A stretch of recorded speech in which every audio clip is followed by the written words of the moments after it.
see how much battery we got.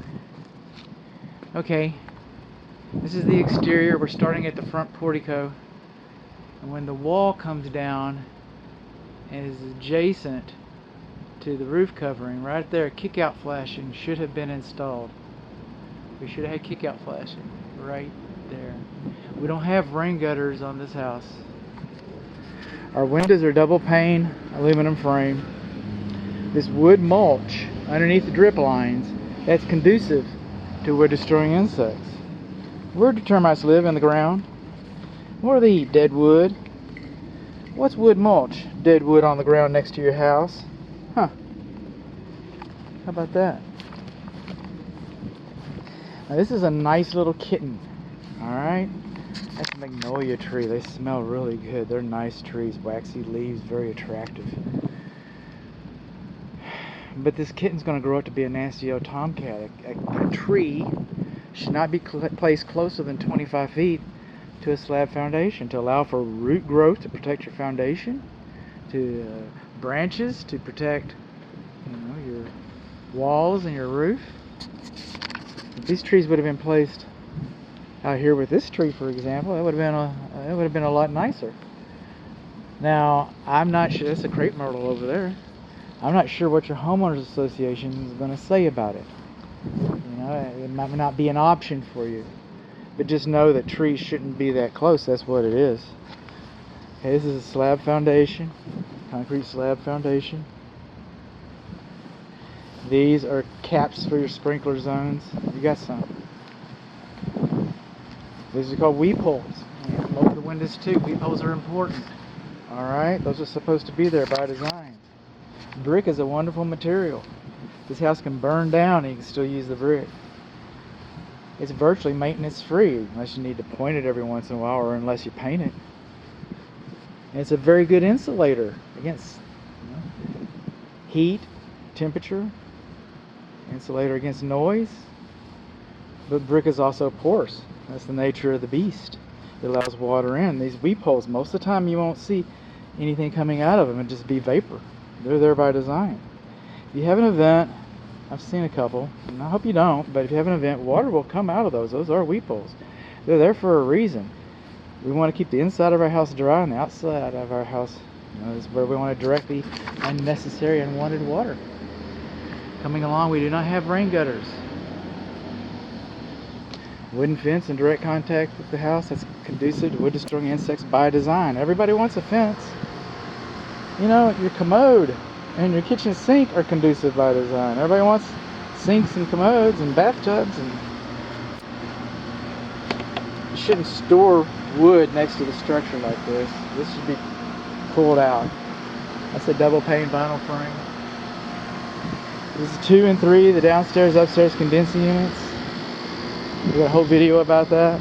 This gas line over here, this gas piping, I'm presuming this is going to be for a swimming pool. That's my presumption. This is not the main gas line to the house. It's not. Okay. We're missing one of our lawn sprinkler zone caps. Did somebody put their foot in there and twist it and break their ankle? You bet they can. Is that a safety issue? Or a homeowner's insurance issue? Coming on along. You're going to expect some movement. You're going to expect some movement. That's why we have... You thought I was through over here? I could have moved on. So we have control joints. That's a mastic sealer. You have all this much brick. We live in North Texas. It's going to move. Just like we have the lines in the street out there. See those lines? I know the street's going to move. So we want to control the cracking. Now every year or so you should come out here, somebody should, and check the mastic sealer because it gets dry and it shrinks and it pulls away from the brickwork. And this is not a weep hole. That's a control joint or expansion joint. Call it what you will. That's enough weep holes. We decided how many weep holes we need. We don't need a weep hole like that. That would let too much water into your house, not out of it. This is the fireplace vent. See how it says hot? And that's an acceptable application right there. It's okay to locate it there.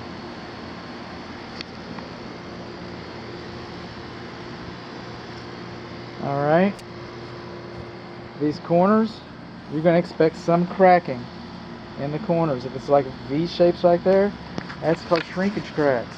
Shrinkage cracks. Some people call them corner pops. Oh, whatever. Alright, your foundation, the cement, the concrete, is going to continuously dry and shrink, and you'll never be able to measure that. And the brick, it's the only part of your house that's actually going to grow, and you'll never be able to measure that. And the brick and the cement, the concrete, they have different physical properties, so they react differently to weather, to temperature, to humidity. So they expand and contract at different rates. It shows up at the corner. If it's at like that, in the span of a hand, not a problem. Might be a brick issue. Termites might use that to get up in there, but it's not a foundation issue in those corners like that.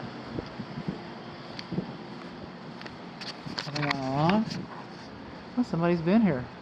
Have they? Okay. Well, I like that. Less to write up. Right in here, the grading and drainage is pretty level. It's pretty level right in here. Let's see if I can back up a little bit. I'm not walking this roof, by the way. We're going to use the camera pole. You've already noticed that. We've already had that videos. I'm going to put the camera up at the ladder up at a couple places, and then we're going to walk around with the camera pole. Right there. See that corner? I knew it. Okay, that drip edge flashing is not really going over the fascia board like over the fascia board like it should. Got a little problem there. That needs to be secured and tightened up.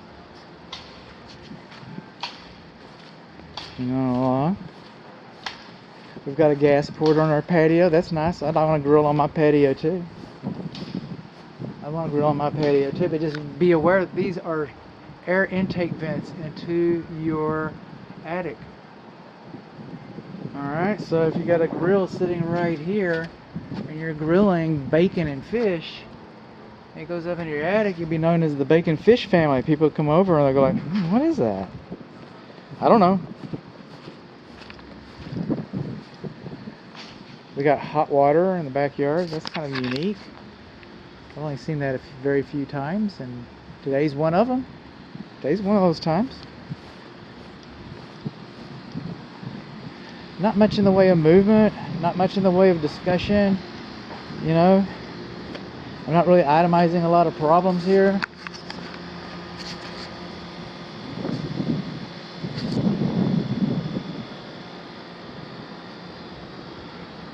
If this water heater flue is not 10 feet from that wall, then it should extend over the roof 2 feet. It should be elevated. Just saying.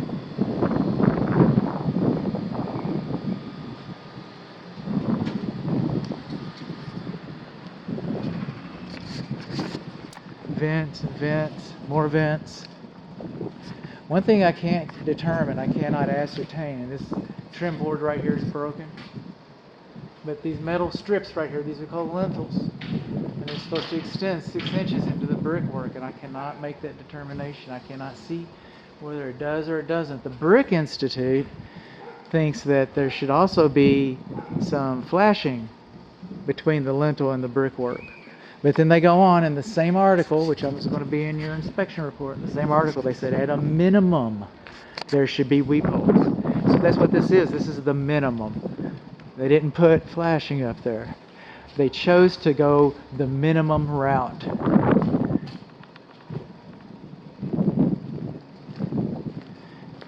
And it's good to know where your builder's coming from. Wood mulch underneath the house again. We still got battery? Oh my goodness. We should have kick-out flashing right there so the water doesn't pour down the side of the house. I'm assuming they're going to put rain gutter up here. I hope they are. But, you know, that's an assumption. That big old hole right there. It's kind of interesting. Right there where we started, that first, you know, but I'm on the other side of it now. We got a big exposed piece of wood right up in there. Sun's in my eyes. I don't know if I'm capturing that very well.